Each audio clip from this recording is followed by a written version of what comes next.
Bismillahirrahmanirrahim. My name is Gulrez and I am going to teach you a lab of linear circuit analysis by online means due to COVID-19. The objective of our first lab here is to study and verify the voltage divider rule.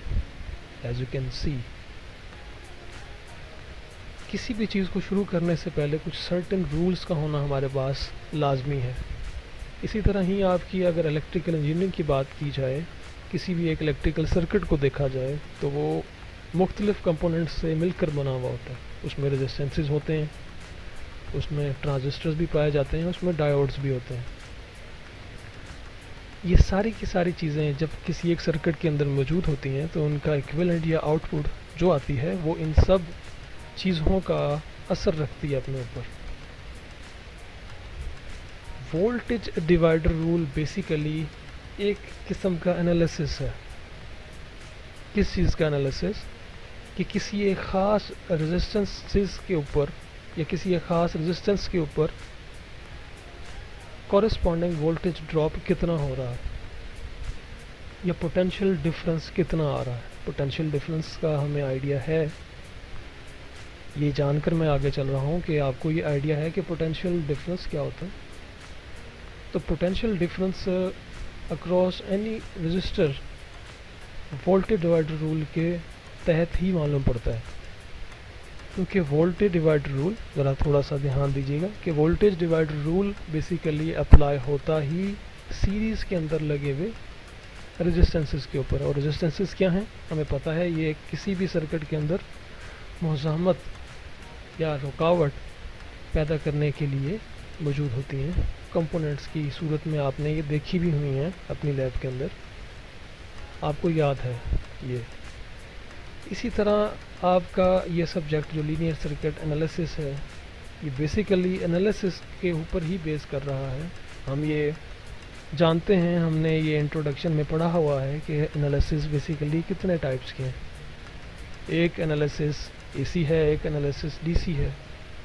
Linear circuits भी हैं, non linear circuits भी हैं। ये आप सब जान चुके हुए हैं इंट्रोडक्शन लैब के अंदर। तो अगर हम सामने गिवन है डिजिटल मल्टीमीटर डीएमएम जिसे आप बोलते हैं, DC power supply, registers, project board. Project board की बजाय यहाँ पर हम ऑनलाइन, चूँकि हमारा काम है तो हम इसके ऊपर प्रोटियस यूज़ करेंगे बजाय प्रोजेक्ट बोर्ड के। प्रोटियस के ऊपर हम लेटर आते हैं। उससे पहले हम सर्किट डायग्राम देख लेते हैं कि आखिर हमने करना क्या है। याद रखिए, वोल्टेज डिवाइडर रूल हमेशा अप्लाई तब होता है जब any number of resistances series के अंदर जुड़े हुए हों। फिर से याद कर लें, any number of resistances series के अंदर जुड़े हुए हों तभी वोल्टेज डिवाइडर रूल अप्लाई होता है। जैसे कि यहाँ पे Vs एक्साइट कर रहा है R1, R2, R3 को, फिर R1, R2, R3 के corresponding V1, V2, V3 respectively voltage potential difference की फॉर्म में आ रहे हैं। अब R1 हो या R2 हो या R3 हो, इन सब में से किसी एक को पकड़ लिया जाए, जैसे कि R1 है, तो इसके अक्रॉस आखिर वोल्टेज क्या आ रहा होगा ये हमें पता चलता है वोल्टेज डिवाइडर रूल के तहत। R2 के अक्रॉस क्या आ रहा होगा तभी पता चल जाएगा। इसी तरह अगर हम सो ऑन जाएँ और Rn तक रेजिस्टेंसेस लगी हुई हों, जैसे कि नीचे फार्मूले में गिवन है Rn ओवर R टोटल, तब भी हम मालूम कर सकते हैं कि उसके क्रॉसपॉन्डिंग वोल्टेज क्या आ रहा है, जो यहाँ पे En की सूरत में दिया हुआ है। उसका बेसिकली फार्मूला इसको ड्राइव भी कर लेंगे हम।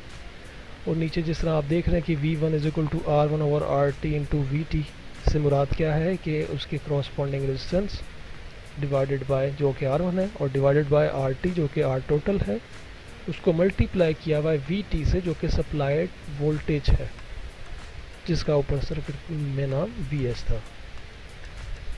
स्टार्ट करने से पहले एक दफ़ा प्रोसीजर पढ़ लें।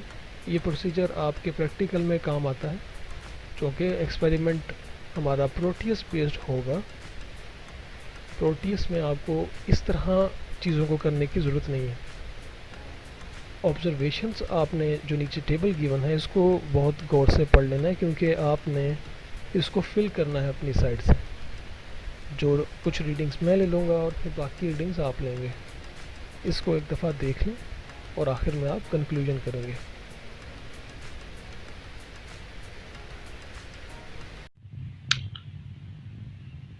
अच्छा बच्चों, आपने अब देख लिया हुआ है कि वोल्टेज डिवाइडर रूल के तहत हमें एक एक्सपेरिमेंट परफॉर्म करना है प्रोटीज के ऊपर, लेकिन उसका एक फार्मूला हमारे पास आया हुआ था, E N is equal to R N into V over R1 plus R2 and so on to Rn. That formula is given in your lab manual as I have shown previously. तो आप इस circuit को ज़रा गौर से देखेंगे कि जहाँ मैंने R1, R2, R3 सीरीज़ में ले लिए हैं। हमें पता है वोल्टेज डिवाइडर रूल सीरीज़ के अंदर जब रेजिस्टेंसेस हों तो उसके ऊपर अप्लाई होता है और सोन Rn तक जा रहा है। बैटरी मैंने एक ले ली है जिसका नाम V दे दिया है, ठीक है। तो अगर इसके ऊपर, इस सर्किट के ऊपर ओहम्स लॉ अप्लाई किया जाए तो वो V is equal to I R के बराबर होगा। अगर इस केस में मैं R1 के अक्रॉस V1 यानी पोटेंशियल, हमें बेसिकली वोल्टेज डिवाइडर रूल क्या बताता है कि हमें potential across any register connected in series चाहिए, जब तो हम उसका V1 ले लेते हैं तो इज इक्वल टू आई। और R1 आई इसलिए है कि सेम फ्लो कर रहा होगा, तो I1 is equal to I2 is equal to I3 will be I. I को यहाँ ले लिया तो V over R1 plus R2 plus R3 so on Rn तक आप इसको डिवाइड कर देंगे V के ऊपर। V यहाँ पर सप्लाइड वोल्टेज हो जाएगा। इसको जब मैं V1 में सब्सटीट्यूट करूँगा तो आप देख सकते हैं कि V1 is equal to R1 into total supplied voltage over R1 plus R2 plus R3 summation of all resistances बना हुआ है। तो कहने का मकसद क्या है कि जब आप V1 निकाल रहे होंगे तो उसके क्रॉस जो रेजिस्टेंस है वो मल्टीप्लाई हो जाएगा टोटल वोल्टेज के साथ, ठीक है। और डिवीजन इनकी हो रही होगी टोटल सम ऑफ रेजिस्टेंसेस के ऊपर। अगर मैं इसको यहाँ पर कुछ यूँ लिख दूँ तो बेहतर रहेगा कि R1 मल्टीप्लाई हो रहा है इस टोटल वोल्टेज से और समेशन ऑफ रेजिस्टेंसेस के ऊपर डिवाइड हो रहा है। इसी तरह मैं V2 भी आपका ले सकता हूँ कि उसके अक्रॉस R2 और फिर summation of resistances into total voltage. तो जब मैं Vn की बात करूँगा, अब इस केस में अगर मैं Vn को सिर्फ और सिर्फ En लिख दूँ तो क्या फ़र्क पड़ता है, En is equal to Vn है और आपका Rn is equal to R total है। तो इस केस में आपका जो फार्मूला हमने लैब मैनुअल के अंदर देखा हुआ है वो भी और ये फार्मूला एक ही चीज़ बता रहे हैं। ये फार्मूला भी आपको ये बता रहा है कि आप n number of voltage across n number of resistances connected in series मालूम कर सकते हैं। मींस कि आप वोल्टेज पोटेंशियल डिफरेंस की फॉर्म में मालूम कर सकते हैं जब सीरीज में रेजिस्टेंसेस आपस में कनेक्ट हों किसी भी रेजिस्टेंस के अक्रॉस, जब आप उसके टोटल वोल्टेज के अक्रॉस मल्टीप्लाई करते हैं, प्रोवाइडेड डेट के आपके पास समेशन ऑफ ऑल रेजिस्टेंसेस मौजूद है डिवाइड करने के लिए फार्मूले के तहत। जब आप इस फार्मूले को यूज़ करेंगे तो आप अपने पास जो प्रोटीज के ऊपर आपके पास जो आया हुआ है वैल्यूज़, और जब आप इस फार्मूले के तहत निकालेंगे तो आप ऑब्जर्वेशनल और कैलकुलेशन वैल्यूज़ दोनों लिखकर अपने पास एक रजिस्टर के ऊपर टेबल बना लेंगे। वो टेबल आप पुट कर लेंगे जो हमने प्रोटीज के वक्त मैंने आपको बताया है, उस दौरान आपने उसको पुट कर लेना है। मतलब मैं जब प्रोटीज की आपको वीडियो बता रहा हूँ आपने उसमें डालकर पुट कर लेना है। जब दोनों चीज़ों का आपके पास डाटा आ जाए, ये डाटा अलहदा रफ डाटा, और आपके पास जब प्रोटीज के ऊपर डाटा आ जाएगा वो डाटा आपने कंप्यूट कर लेना है और ये दोनों डाटा आपने अपने टेबल में फिल कर कर इसका एक एरर निकाल लेना है।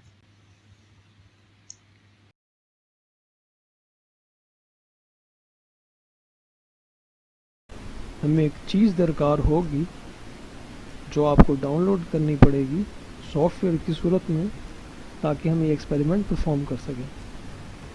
Let me open this software for you. इसका नाम आपने सुन रखा होगा वर्कशॉप प्रैक्टिस में गालिबन।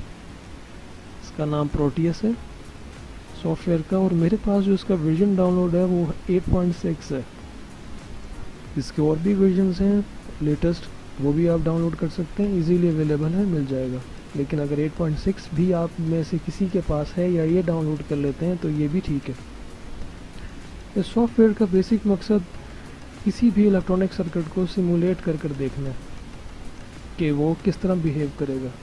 प्रैक्टिकली तो आप देखते रहते हैं, सिमुलेशन में भी देख लेंगे, ये दोनों चीज़ें बराबर ही रिजल्ट्स देती हैं। थोड़ा थोड़ा फ़र्क आता है क्योंकि जब आप प्रैक्टिकल परफॉर्म कर रहे होते हैं तो उसमें लॉसेस होते हैं, तो इसका और उसका थोड़ा सा फ़र्क आता है। लेकिन ये आप आज देख लेंगे कि वो चीज़ जो आप प्रैक्टिकली पहले करते रहे हैं, ये सिमुलेट करके जब आप इसके ऊपर सॉफ्टवेयर के ऊपर देखेंगे तो वो तकरीबन इक्वल होगी, और अगर आप इसको रफली सॉल्व करेंगे जब फार्मूले के तहत तो वो भी इक्वल आएगी। प्रोटियस जब आप डाउनलोड कर लेंगे तो इसको ओपन करने का तरीका मैं आपको सिखाता हूँ। आप बेसिकली इसको ओपन करेंगे न्यू प्रोजेक्ट के तहत। जब आपने इसके ऊपर क्लिक कर दिया, इसका कोई भी आप नाम दे सकते हैं, बस इस एक्सटेंशन को ना छेड़िएगा। फिर पाथ भी आप कोई दे सकते हैं, आप फिर नेक्स्ट जाएंगे। आपको भी इस स्टेज के ऊपर ज़रूरत नहीं है इन नीचे वाले ऑप्शंस को देखने की। जस्ट आप डिफ़ॉल्ट के ऊपर क्लिक करेंगे क्योंकि आपको सिर्फ स्कीमेटिक चाहिए। स्कीमेटिक मीन्स कि आपका जो प्रोजेक्ट है वो अभी किसी भी माइक्रो कंट्रोलर बेस चीज़ के ऊपर बेस नहीं कर रहा। आप इसको भी नेक्स्ट कर देंगे। इस ऑप्शन से भी आपका फ़िलहाल कोई ताल्लुक़ नहीं है, आप इसको भी नेक्स्ट कर देंगे। और फिर आपके पास जो विंडो आएगी उसको आपने गौर से देखना है। मैं अब नेक्स्ट कर रहा हूँ।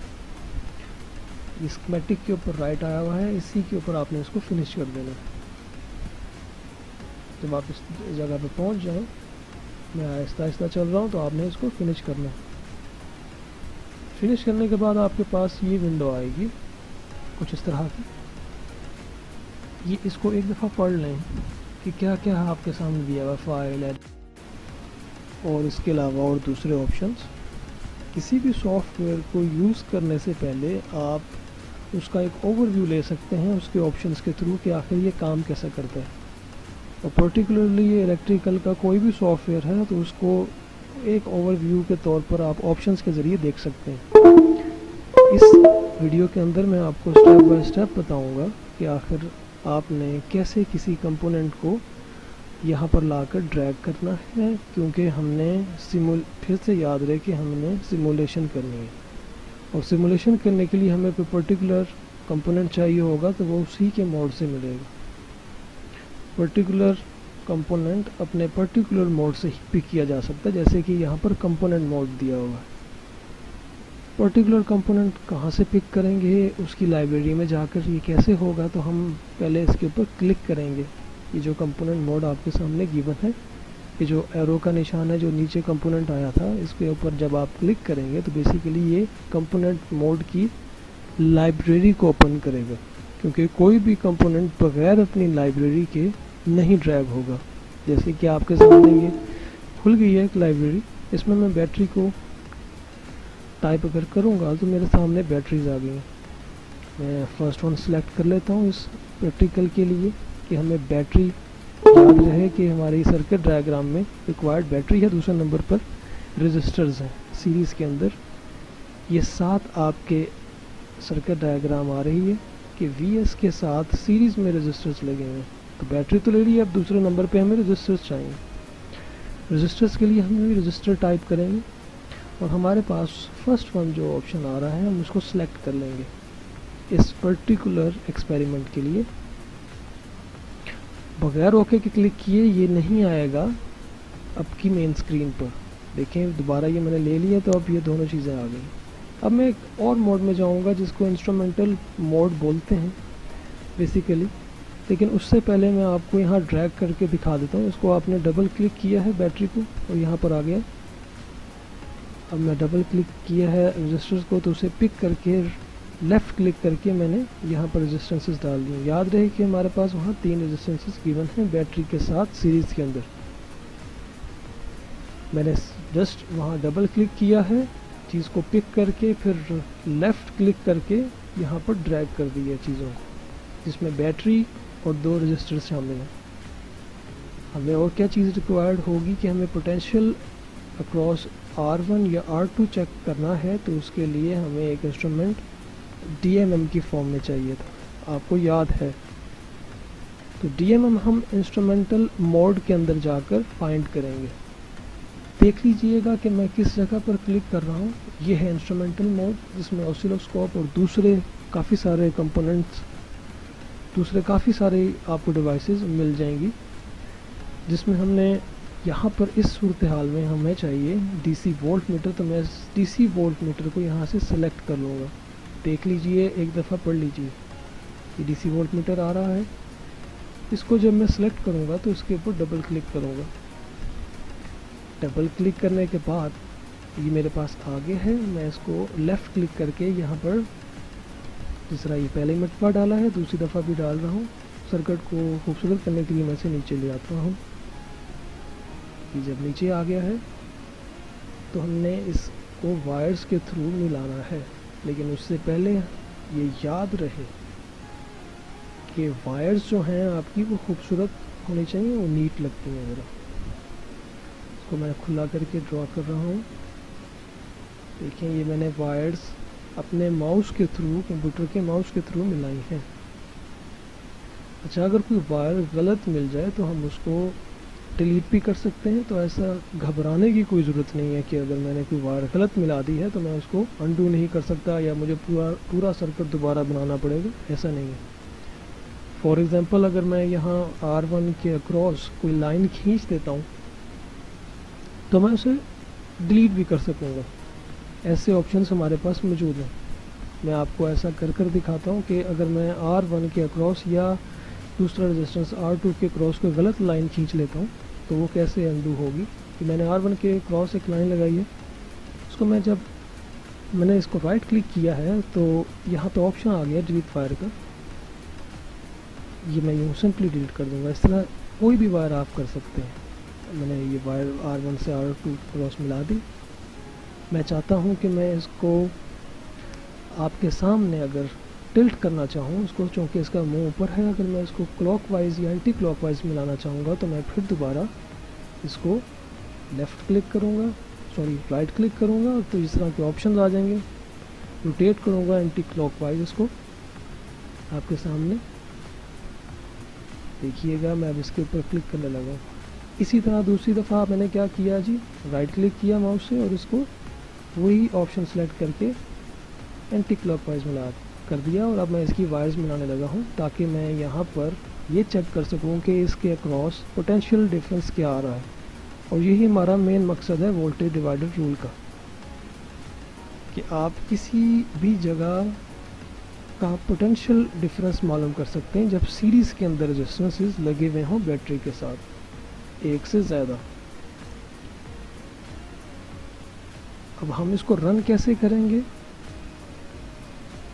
या इसकी वैल्यूज़ कैसे सेलेक्ट करेंगे, उसके लिए देखिए कि मैं इसके ऊपर डबल क्लिक कर रहा हूँ। तो ये निशान है बैटरी का, इसकी जो वैल्यू दी हुई वो 9 वोल्ट है। जब इसके ऊपर डबल क्लिक करूँगा तो ये कुछ इस तरह का आपके पास करके देगा विंडो।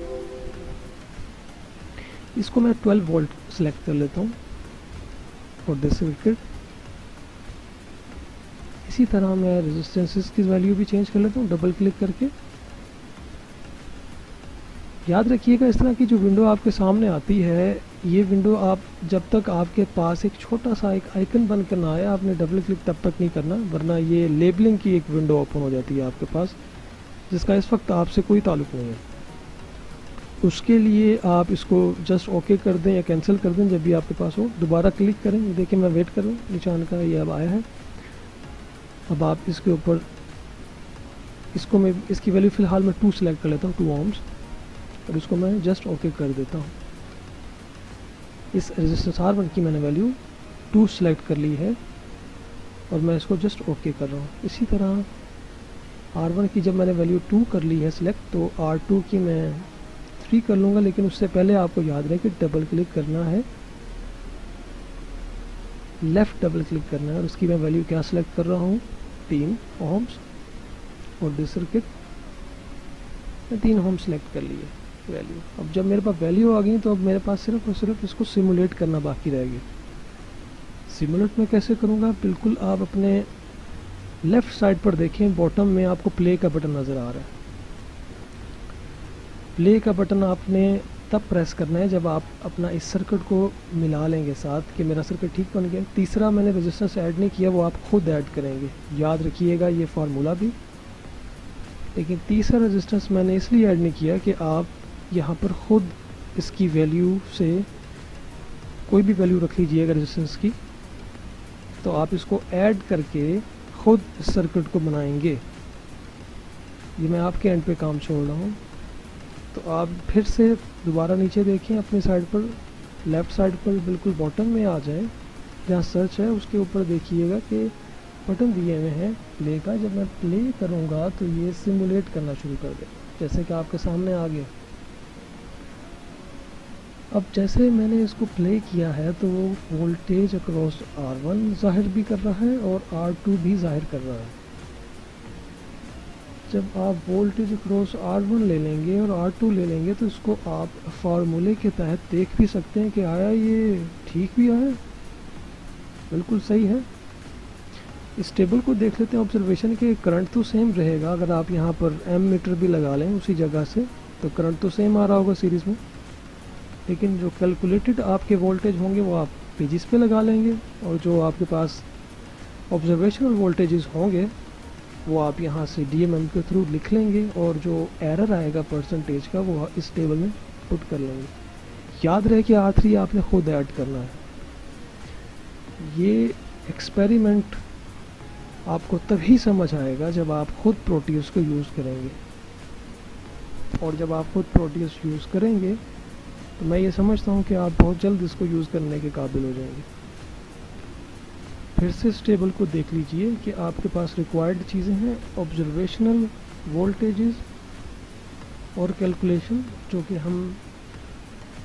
जो मैं आपको सिखा चुका हुआ हूँ, आप देख चुके हुए हैं कि आपने किस फार्मूले के तहत निकालनी है। आज का एक्सपेरिमेंट आपको वोल्टेज डिवाइडर रूल के बारे में सिखा रहा है कि आप किसी भी पर्टिकुलर रेजिस्टेंस के अक्रॉस उसका वोल्टेज मालूम कर सकते हैं।